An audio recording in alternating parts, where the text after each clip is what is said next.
IAS institute నిర్వహిస్తున్న all India scholarship exam pass అవ్వండి. 2 years ఫీజులో 50% మాత్రమే పే చేయండి. వెనక్కి తగ్గినట్టే తగ్గి మళ్లీ దూసుకొచ్చింది ఫెంగల్ తుఫాన్. నైరుతి బంగాళాఖాతంలో గురువారం వరకు స్థిరంగా కొనసాగిన తీవ్ర వాయుగుండం శుక్రవారం నాటికి పెను తుఫాన్గా మారింది. శుక్రవారం ఉదయానికి ముప్పు తప్పినట్టే కనిపించిన తర్వాత క్రమంగా తుఫాన్ రూపాంతరం చెంది 2 రాష్ట్రాలు ఒక కేంద్రపాలిత ప్రాంతంపై పంజా విసురుతోంది.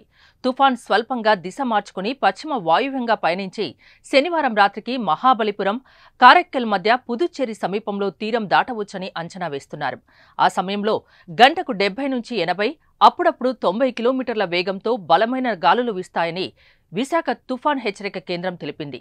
ఈ కారణంగా పలు జిల్లాలకు రెడ్ అలర్ట్ను జారీ చేసింది. తమిళనాడులో 12 జిల్లాల్లోనూ, ఆంధ్రప్రదేశ్లోని 4 జిల్లాల్లో రెడ్ అలర్ట్ జారీ చేశారు.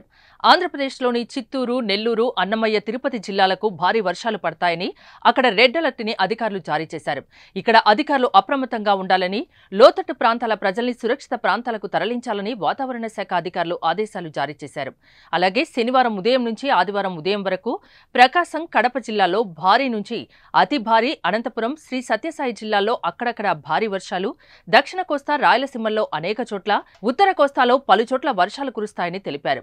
తుఫాను ఉత్తర తమిళనాడు తీరం దిశగా వస్తున్నందున కోస్తాలో తీరం వెంబడి గాలుల ఉధృతి పెరిగింది. శనివారం దక్షిణ కోస్తాలో గంటకు 70 నుంచి 80, అప్పుడప్పుడు 90 కిలోమీటర్లు, ఉత్తర కోస్తాలో 45 నుంచి 55, అప్పుడప్పుడు 65 కిలోమీటర్ల వేగంతో గాలులు వీస్తాయి. ఇంకా డిసెంబర్ 1, 2 తేదీల్లో తీరం వెంబడి గాలులు వీస్తాయని మత్స్యకారులు చేపల వేటకు వెళ్లరాదని విశాఖ తుఫాన్ హెచ్చరిక కేంద్రం తెలిపింది.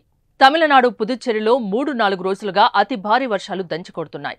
చెన్నై సహా రాష్ట్ర వ్యాప్తంగా అన్ని జిల్లాల్లోనూ అధిక వర్షపాతం నమోదవుతోంది. అనేక ప్రాంతాలు జలమయమయ్యాయి. తిరువల్లూరు, చెంగల్పట్టు, కాంచీపురం, విల్లుపురం, కాళ్లకురచి, కడలూరు జిల్లాలు ఈ భారీ వర్షాల వల్ల అతలాకుతలమవుతున్నాయి. లోతట్టు ప్రాంతాలు జలమయమయ్యాయి. ఈ వర్షాల వల్ల తమిళనాడు, పుదుచ్చేరి ప్రభుత్వాలు పాఠశాలకు సెలవును సైతం ప్రకటించాయి.